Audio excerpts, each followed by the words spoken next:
Every day, we do a lot of great things. But these won't last long. Influence others with our words and actions, with values that we live in. When we live faithfully to God, we leave legacy for the next generation. Legacy is not leaving things for people. Legacy is leaving something in people. Legacy Builder. Seperti yang kita tahu bahwa sepanjang bulan Juni dan ini minggu yang keempat, tema besar yang kita bahas adalah Legacy Builders. Kita sedang membahas bagaimana kita sebagai orang-orang percaya itu tahu tugas kita. Tugas kita bukan saja untuk membagikan Injil, membagikan iman kepada generasi yang sama. Kita sudah belajar beberapa minggu ini bahwa kita juga punya tanggung jawab untuk membagikan iman kita, meneruskan iman kita, mewariskan iman kita kepada generasi berikutnya. Generasi yang di bawah kita. Orang tua mewariskan iman pada anaknya. Kakak pun boleh mewariskan iman pada adiknya. Tentunya yang lebih muda. Dan itulah yang dimaksud dengan legacy builders. Mengapa ini perlu dibahas dalam beberapa sesi? Karena menurut data persentase anak muda di Indonesia itu sangat tinggi. Dan ini keuntungan dibandingkan banyak negara yang lain di dunia. Di dalam data catatan statistik saudaraku, penduduk Indonesia itu yang usianya di bawah 40 tahun itu 70%.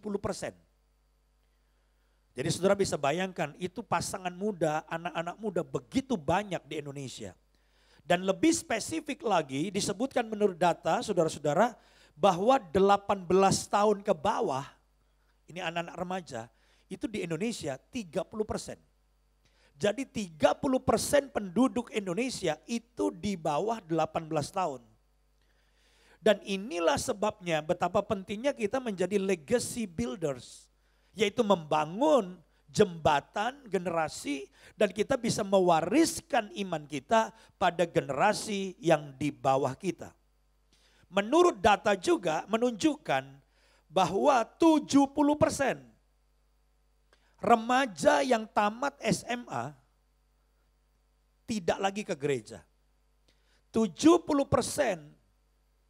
anak remaja yang tamat SMA memutuskan untuk tidak lagi mau beribadah. Apa penyebabnya? Macam-macam. Karena mereka nggak dapat bimbingan, mereka nggak kenal siapa Tuhan yang sesungguhnya, kemudian mereka ada daya tarik dunia. Jadi 70% tamat SMA nggak ke gereja lagi. Dan baru balik setelah mereka rada tua. Karena mungkin sudah rematik, udah banyak persoalan, banyak problem, biasanya udah sicap ke atas tuh. Kerjaan susah, nggak punya duit, tiba-tiba ingat Yesus lagi. Dan itu pun persentasenya hanya 50%. Dari yang tadi 70% udah nggak mau ke gereja lagi setelah tamat SMA, balik lagi juga nggak semuanya, cuma 50%. Dan di sini saya melihat betapa pentingnya saudara-saudara semua ini menjadi orang yang mewariskan iman pada generasi selanjutnya supaya apa? Anak-anak muda di Indonesia tidak lagi meninggalkan imannya, tapi semua terus beriman karena mengenal Tuhan yang luar biasa. Nah saudara-saudara, kita mau memperhatikan Hakim-Hakim pasal 2 ayat 10 sampai 15. Dari tadi pagi saya baca ayat ini. Dan kemudian saya telaah satu-satu. Jadi saya ambil keputusan saya nggak baca lagi. Ayat 10 sampai 15. Langsung nanti multimedia perhatikan, langsung nanti di bagian poin-poinnya. Karena dari ayat 10 sampai 15 kita melihat ini adalah generasi di bawah Yosua. Saudara kenal Yosua sebagai pemimpin Israel yang luar biasa kan? Yosua itu pengganti Musa. Pemimpin yang luar biasa. Tapi Yosua bukan legacy builder. Dia tidak meneruskan iman ke bawah. Dia nggak membina generasi muda. Akhirnya begitu generasinya menua, muncul generasi baru, mereka nggak kenal Tuhan. Mereka menjadi generasi yang terhilang. Nah kita langsung saja lihat ada 5 hal yang terjadi saudaraku. Dari ayat-ayat tadi. Yang pertama, muncul generasi yang tidak mengenal Tuhan dan perbuatannya. Ini adalah generasi di bawah Yosua. Mereka ternyata nggak kenal Tuhan dan perbuatannya, padahal Tuhan pakai Yosua dan generasi itu secara luar biasa. Nah sekarang kita langsung baca ayat, jadi kita nggak baca 2 kali, itu maksud saya. Ayat 10 sekarang, Hakim-Hakim 2 ayat 10. Setelah seluruh angkatan itu dikumpulkan kepada nenek moyangnya, bangkitlah sesudah mereka itu angkatan yang lain, itu angkatan generasi berikutnya. Ya, angkatan yang lain yang nggak kenal Tuhan, bayangin tuh. Ataupun perbuatan yang dilakukannya bagi orang Israel. Jadi ini generasi yang baru ini, saudaraku, tidak mengenal Tuhan dan perbuatannya. Kenapa? Karena nggak pernah diwariskan kepada mereka iman dari generasi sebelumnya, iman dari Yosua. Padahal Yosua hebat. Nah ini bisa terjadi nggak di gereja? Bisa. Angkatan kita hebat, luar biasa, generasi di bawahnya tiba-tiba gedungnya segede gini, tapi nggak ada manusianya. Karena mereka tidak mengenal Tuhan. Salah siapa? Salah kita. Kita ini generasi yang punya iman, mengalami kuasa Tuhan, tapi nggak pernah mewariskan iman kita. Sehingga akhirnya generasi di bawah kita nggak kenal Tuhan dan perbuatannya. Yang kedua, apa yang terjadi? Generasi di bawah kita melakukan kejahatan di mata Tuhan. Jadi generasi di bawah kita akhirnya tidak menjadi generasi yang baik, tapi generasi yang jahat. Kenapa jahat? Karena nggak kenal firman, nggak kenal aturan. Ayatnya ayat 11. Ya. Tadi ayat 10, sekarang ayat 11. Lalu orang Israel melakukan apa yang jahat di mata Tuhan. Berhenti dulu sampai di sini. Kitanya baik, generasi Yosuanya baik, tapi generasi di bawahnya melakukan apa yang jahat. Kenapa? Karena mereka nggak ngerti peraturan firman Tuhan. Jadi semua dilanggar. Lah kenapa kok bisa? Karena mereka nggak tahu firman. Ngeri nggak saudaraku? Baru angkatan di atasnya hebat, angkatan di bawahnya jahat. Tidak bermoral. Melakukan yang di mata Tuhan dipandang kejahatan. Yang ketiga, generasi sesudah Yosua menjadi generasi yang menyembah Allah lain. Ini yang ketiga. Lagi-lagi kenapa generasi di bawah Yosua, padahal Yosua dipakai Tuhan luar biasa, yang di bawahnya menyembah Allah lain karena tidak dapat warisan iman. Enggak diajar, saudara-saudara. Ayat 11 kita lanjutkan, tadi sudah dibaca sebagian, kita lanjutkan. Lalu orang Israel melakukan apa yang jahat di mata Tuhan. Udah tadi yang keberapa, tadi yang kedua, sekarang yang ketiga. Dan mereka beribadah kepada para Baal. Orang kalau nggak diajar Allah yang benar, dia pikir Allah yang lain itu sama. Sekarang banyak orang bilang Allahnya sama. Lintas agama, lintas kepercayaan.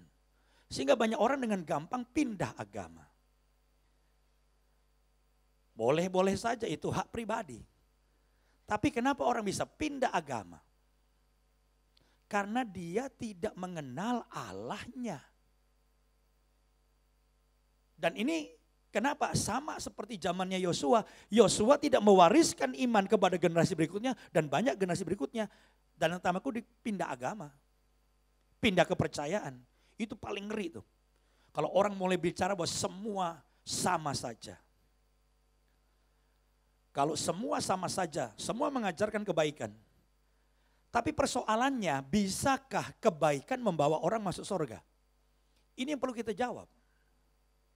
Kalau jawaban kita bisa, orang baik bisa masuk surga, maka saya jawab, Yesus tidak perlu datang ke dunia. Kenapa Allah kepo? Tahu kepo? Sibuk.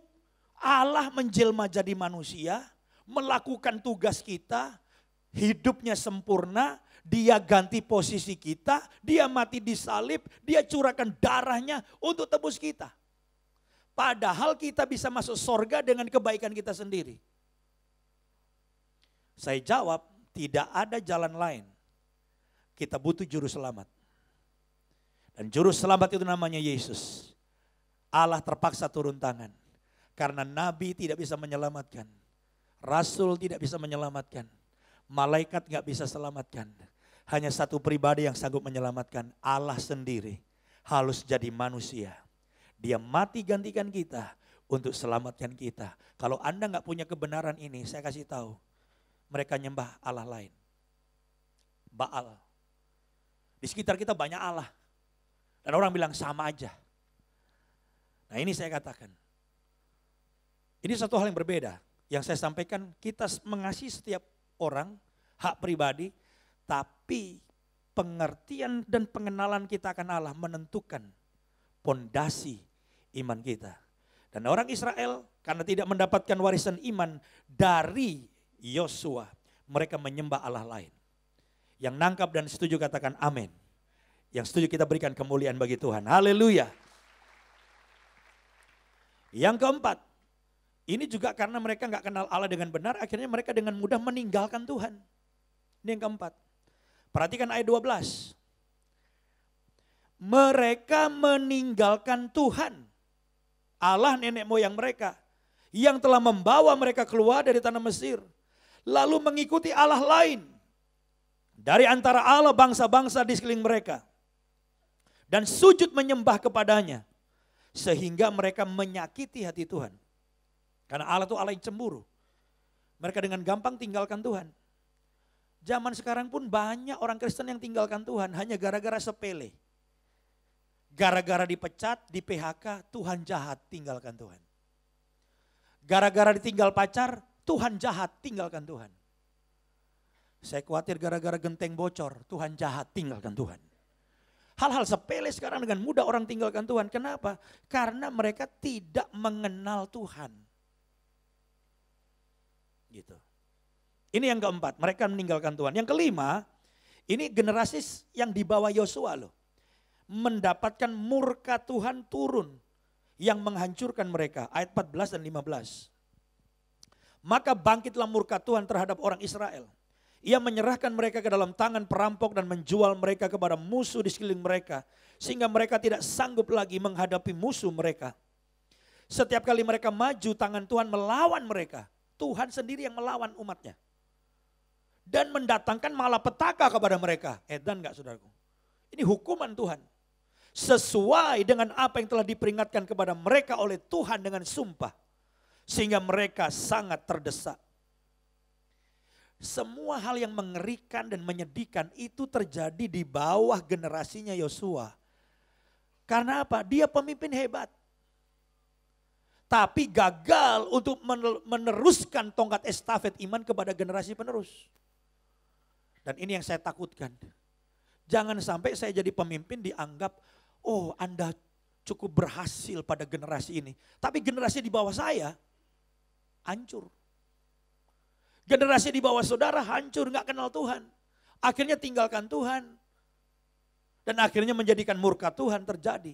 Dan fakta seperti ini terjadi di seluruh dunia. Di Eropa. Saudara lihat, banyak gereja-gereja dijual jadi museum. Jadi sekarang banyak gereja, gedung bentuknya gereja dan orang masuk itu jadi museum. Kalau saudara pergi ke Eropa, jalan-jalan, saudara akan dituntun oleh tour leader saudara. Dan cerita itu dulu gereja terkenal. Tapi sekarang sudah menjadi night club. Saudara masuk, gedungnya gereja tapi jadi night club. Ngeri ini saudara. Saya katakan 2 minggu yang lalu Korea pun mengalami kemerosotan yang luar biasa. 20 tahun yang lalu tiap kali kita mau belajar pertumbuhan gereja kita datang ke Korea. Gereja-gereja Korea luar biasa. Ada satu gereja yang terbesar di dunia, 1 juta jemaatnya. Tapi sekarang gereja-gereja terbesar itu merosot. Gereja kelihatan masih penuh. Tapi yang datang gocap ke atas kan saya bilang. Umur 50 tahun, 60 tahun, anak-anak mudanya gak mau ke gereja. Mereka gak kenal Tuhan. Mereka lebih suka K-pop saya bilang. Sehingga prosentase kekristenan di Korea merosot kembali ke titik sama pada waktu mereka belum mengalami kegerakan Tuhan. Tadinya kan berapa persen aja, naik belasan persen, puluhan, 20, 30, pernah menembus 40%. Tapi sekarang di Korea kembali ke belasan persen, turun.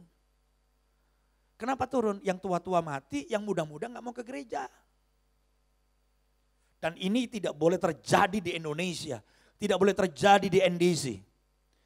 Anak-anak muda harus menangkap pesan ini. Kalian semua adalah pemegang tongkat estafet. Kalian harus bangkit, jangan tidur rohani. Harus bangkit mengenal Tuhan. Anda akan dipakai Tuhan. Saya kepingin generasi sesudah saya dipakai Tuhan melampaui saya. Dan melampaui generasi ini. Yang setuju katakan amin. Iya. Jangan anak muda hebat malah ditekan-tekan. Anak muda yang hebat dipakai Tuhan kita kasih kesempatan. Lalu yang tua-tua gimana? Yang tua juga harus sadar saudara adalah legacy builder. Orang-orang tua di sini harus memiliki peranan yang besar. Yang penting dalam membangun generasi masa depan. Jangan seperti Yosua yang tidak fokus mewariskan imannya kepada anaknya, kepada cucunya, kepada generasi yang di bawahnya sehingga mereka gak kenal Tuhan. Dan ini yang saya mendorong baik yang muda maupun yang tua. Kita punya peranan kita masing-masing. Saya ingin 5-10 tahun ke depan NDC dipakai Tuhan. Kok aminnya pelan? NDC akan dipakai Tuhan. Akan muncul pengkhotbah-pengkhotbah muda dari tempat ini. Akan muncul hamba-hamba Tuhan muda di tempat ini. Ini harus terjadi, ini impian kita. Akan menggoncangkan Jakarta, Indonesia penuh kemuliaan lewat gereja kita. Dan banyak gereja lain juga akan dipakai Tuhan. Kalau kita jadi legacy builder. Yang setuju katakan amin. Kita berikan kemuliaan bagi Tuhan. Haleluya. Jadi kita harus meninggalkan warisan. Amsal 13 ayat 22 perhatikan. Orang baik meninggalkan warisan. Tuh. Bagi anak cucunya. Tetapi kekayaan orang berdosa disimpan bagi orang benar.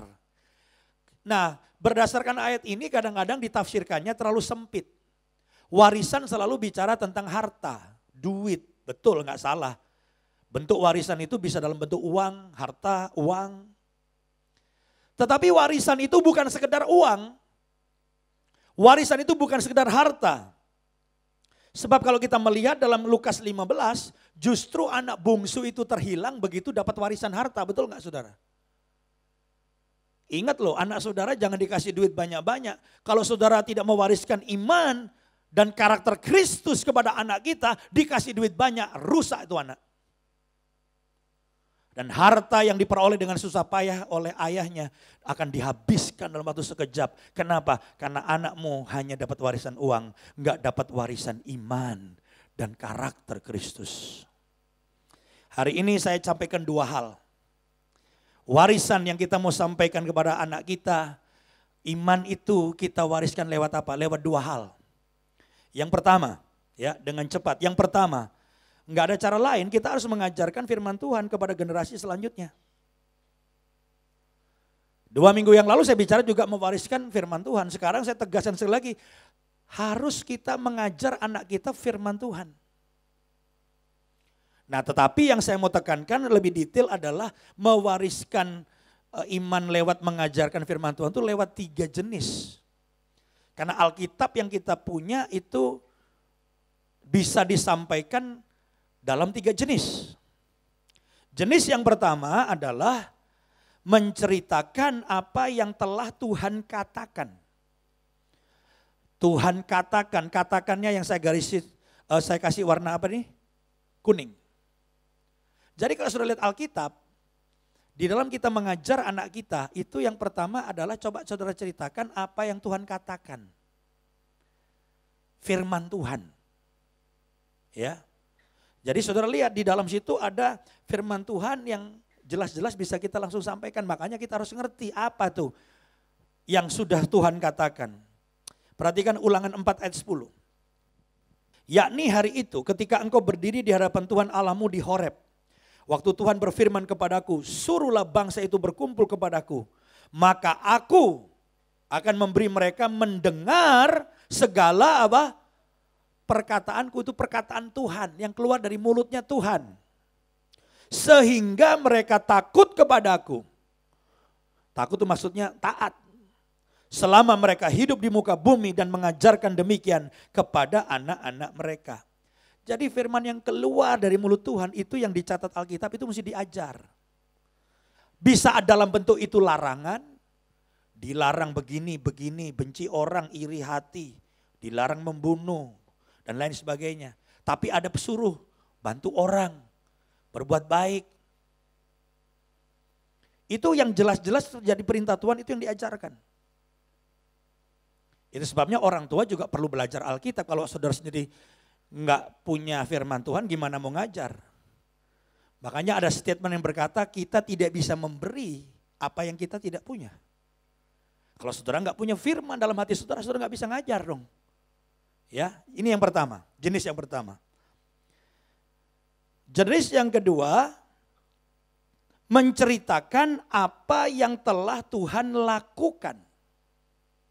Tadi yang pertama, apa yang Tuhan katakan. Jenis yang kedua adalah menceritakan apa yang telah Tuhan lakukan.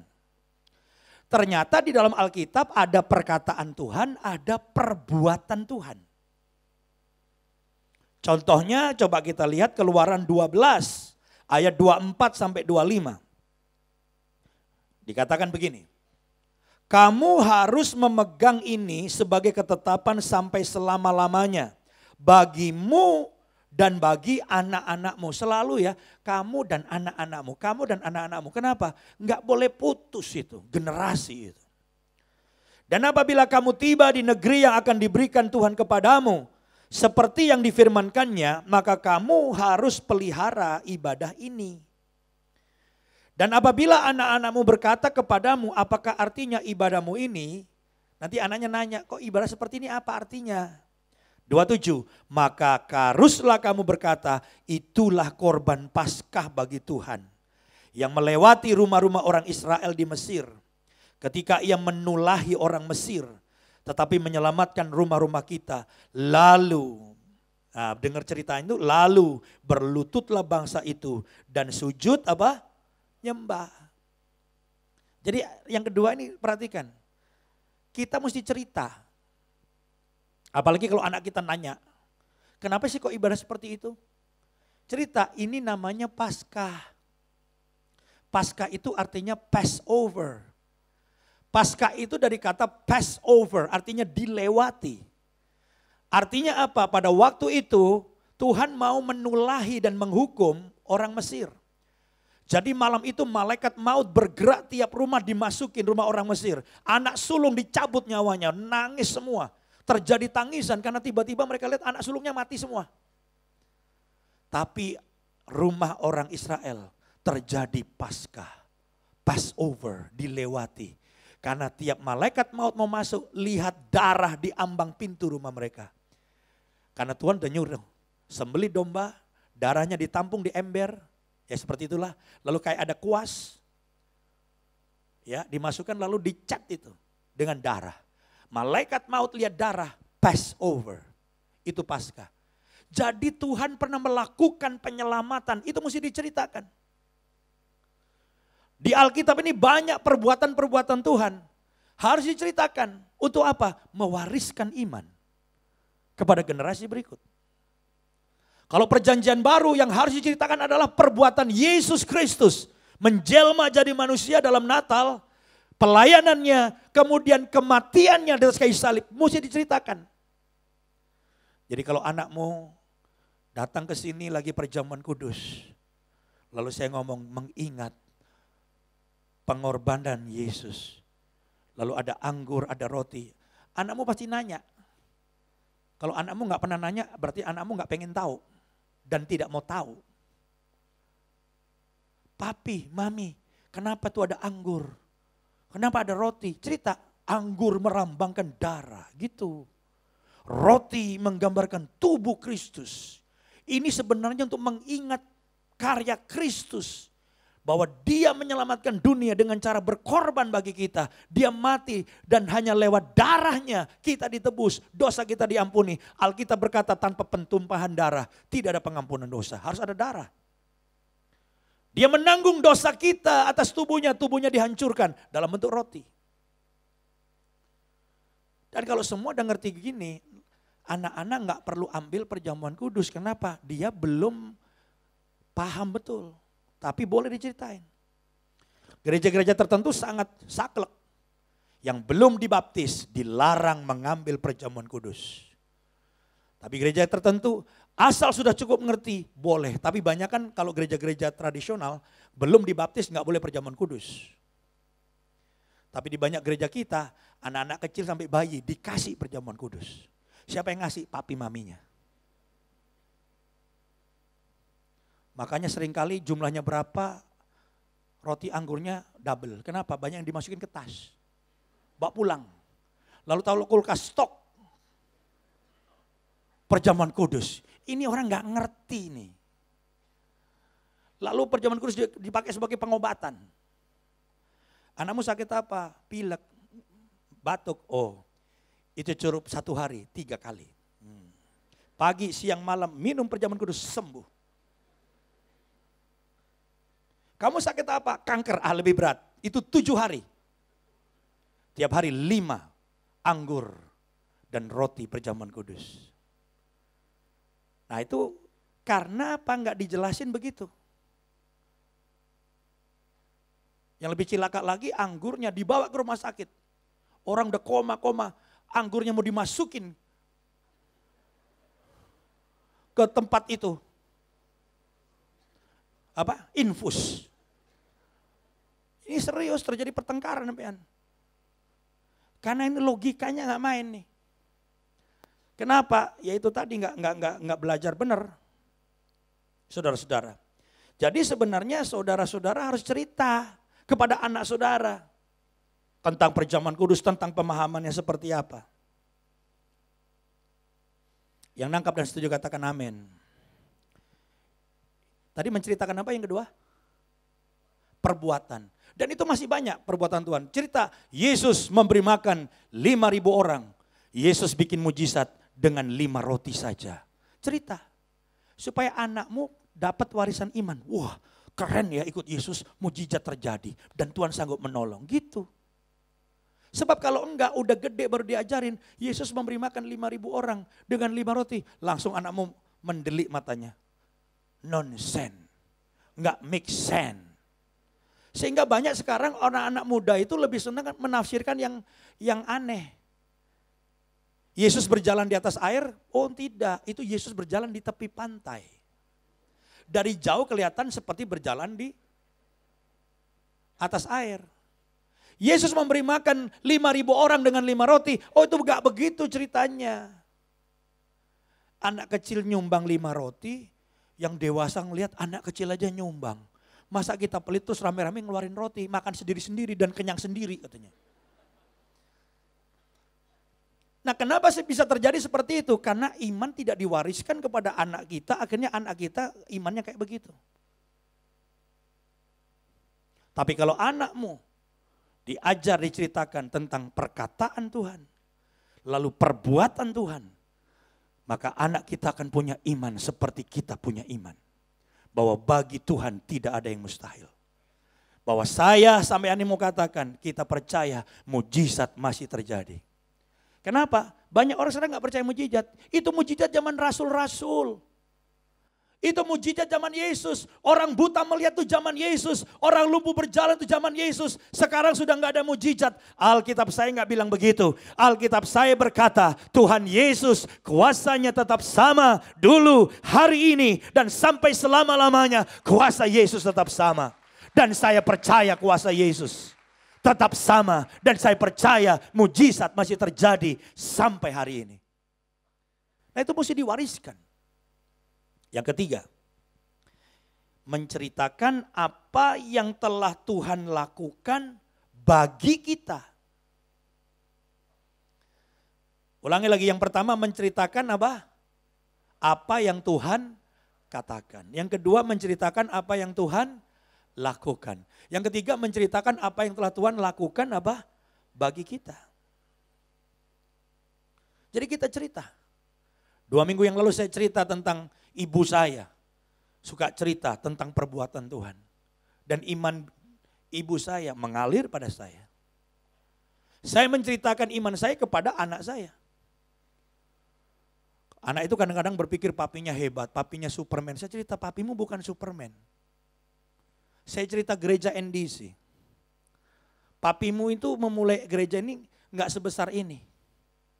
Kita mulai NDC dengan 15 orang. Pinjam tempat. Jalan buntu. Orang parkir aja pulang di baret. Kalau hari ini dari 15 orang, NDC punya jemaat sekarang 19.000, maka saya mau katakan kita pun gak pernah punya pikiran seperti hari ini. Dan ini semua terjadi karena kita punya Tuhan yang hebat. Yang percaya Tuhan kita hebat, katakan amin. Kita berikan kemuliaan bagi Tuhan. Kalau saudara mau tahu ceritanya lebih detail, saya bisa cerita. Bahwa tiap kali akhir bulan jantung kita berdetak. Ya jantung memang harus berdetak, saudaraku. Kalau enggak mati kita kan. Tapi jantungan. Waktu pertama kita membeli tempat di Greenfield. 2 ruko saja. Kita cicil 8 tahun. Tiap bulan bayar 8,5 juta kalau nggak salah. 8 jutanya pasti benar. Itu tiap bulan kita nggak punya duit. Jemaat masih dikit. Kurang 3 hari aja masih kurang 3 juta, 4 juta. Saya panggil, saya kumpulkan, orang-orang lama masih tahu. Kita doa berlutut. Kalau berlutut itu nggak bisa berdiri. Berlutut itu sampai jidat nempel lantai. Kalau saya jedot-jedotin dikit bisa hitam 2 di sini. Gampang itu.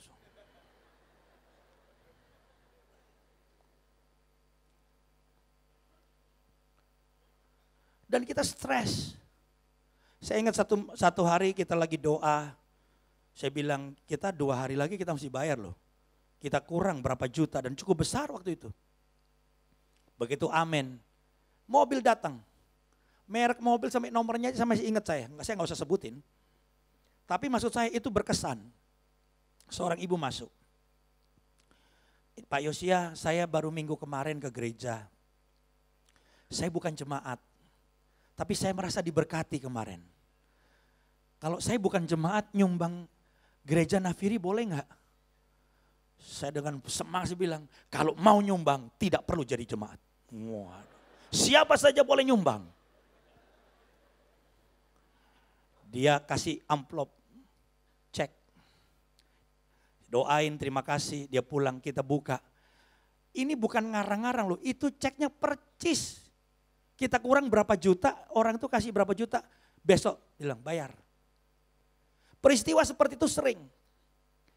Saya mau ceritakan supaya saudara tahu bahwa gereja ini seperti ini bukan karena ada konglomerat.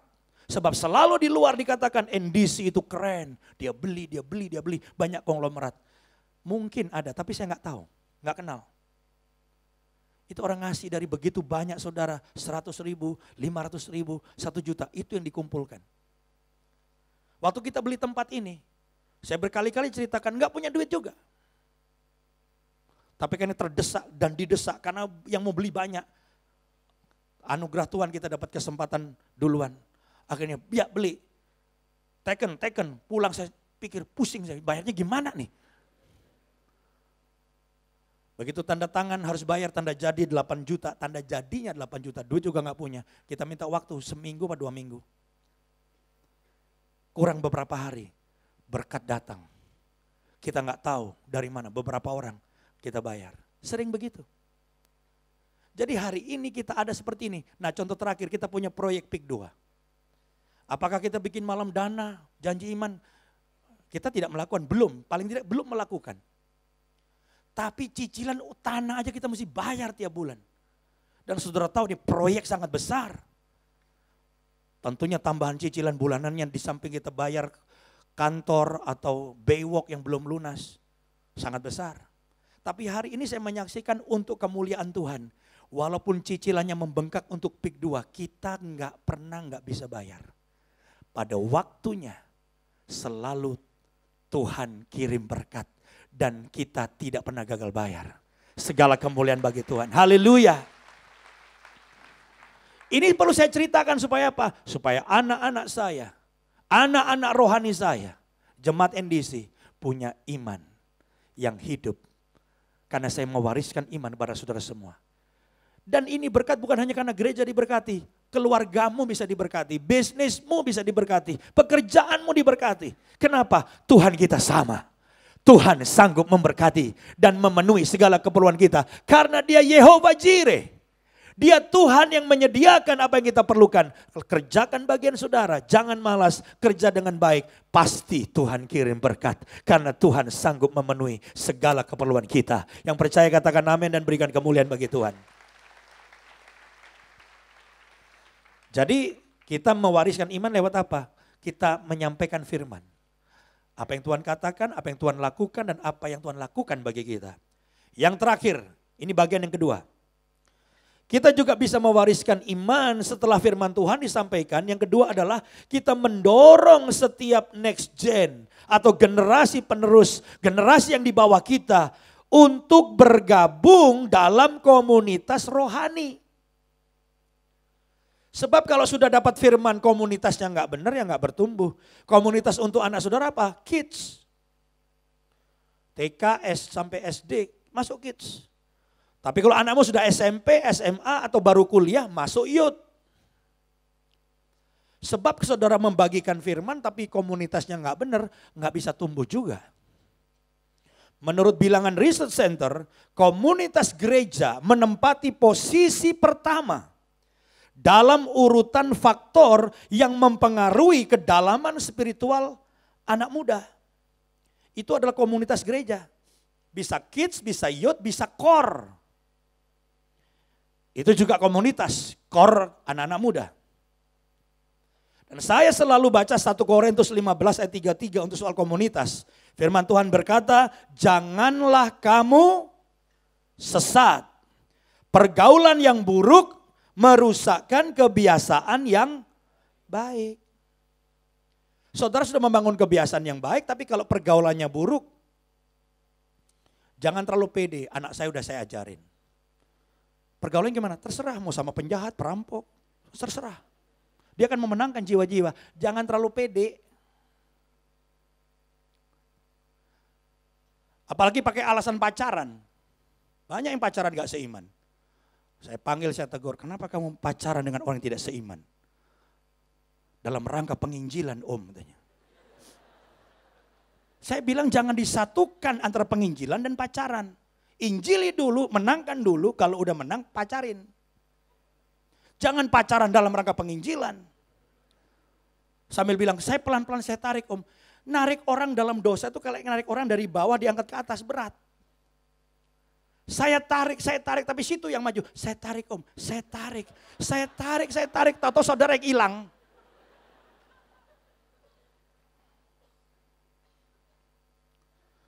Ada seorang anak Tuhan punya burung beo. Ini anak Tuhan yang cinta Tuhan. Tiap hari dibilang haleluya, puji Tuhan. Tuhan baik. Burung beonya ngikut. Burung beonya tiap pagi bilang haleluya, puji Tuhan, Tuhan baik. Nah ini orang punya teman, anak Tuhan juga tapi belum sungguh-sungguh. Suka maki-maki pembantunya, bego lu, goblok lu, punya burung beo. Burung beonya bilang bego, goblok, sama. Satu hari ini orang main ke rumah temannya yang sudah rohani ini.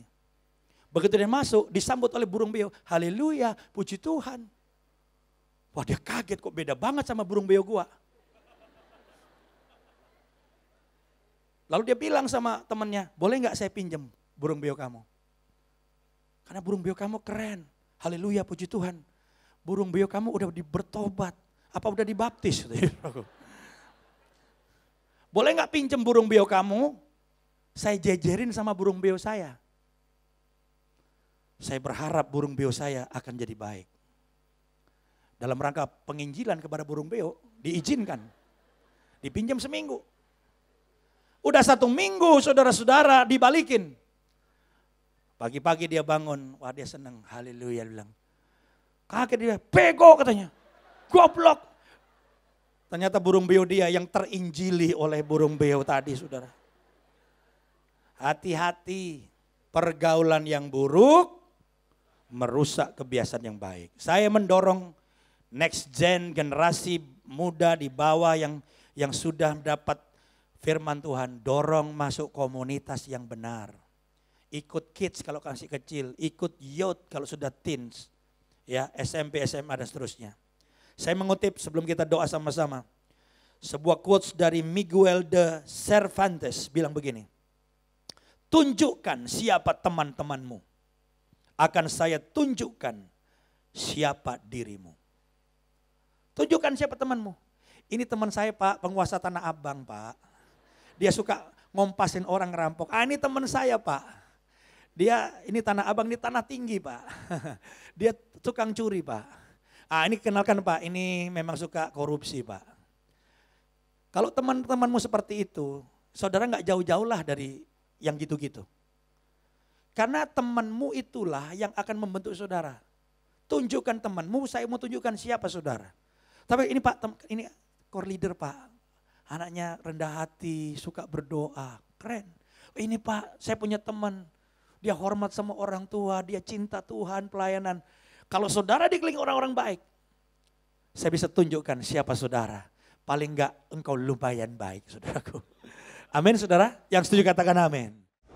Legacy is not leaving things for people. Legacy is leaving something in people. Legacy Builder.